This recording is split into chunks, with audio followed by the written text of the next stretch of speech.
মানে স্পিকার, আপনাকে ধন্যবাদ। আজকে এমপিদের প্রাপ্তির পরে অপ্রাপ্তির খবরটা বলতে চাচ্ছিলাম না।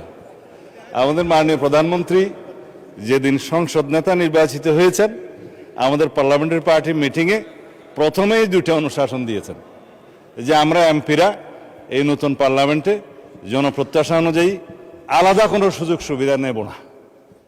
সেই হিসাবে তিনি অনুশাসন দিয়েছেন। একটা আইন আছে, এটা সংসদ বিষয়ক মন্ত্রণালয়ের অধীনে সংসদ সচিবালয় থেকেই লিড করবে। এই আইনে আমরা একটা সংশোধনী আনবো যে এই মহান জাতীয় সংসদের কোনো সদস্য আমরা ট্যাক্স ফ্রি গাড়ি নেব না। এইটা মাননীয় সদস্য বাদে বাকি সবাই তালে দিছে, কিন্তু আমাদের মাননীয় সদস্য ছাড়া দিছে।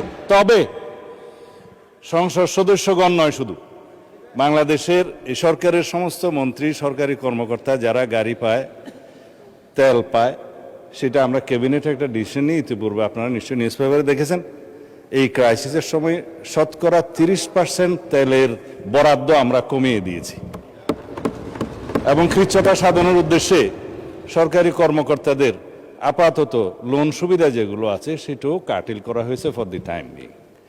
এই সমস্ত এগুলো আমরা সবই জনবান্ধব এবং জনপ্রত্যাশা অনুযায়ী যাচ্ছি, আমাদের মাননীয় প্রধানমন্ত্রীর নির্দেশনা অনুযায়ী। মাননীয় সংসদ সদস্য নিশ্চয়ই অফিস পেয়ে খুশি হয়েছেন, আবার গাড়ি না পেলে নাখুশ হবেন। তো সেই জন্য কিভাবে কি করা যায় সংসদ সদস্যদের যানবাহনের ব্যবস্থা, সেটা আলাদাভাবে আলাপ আলোচনা করে সরকারি দল বিরোধী দল একটা বিহিত ব্যবস্থা করার জন্য আমি মাননীয় প্রধানমন্ত্রীকে অনুরোধ জানাচ্ছি। ধন্যবাদ মাননীয় স্পিকার।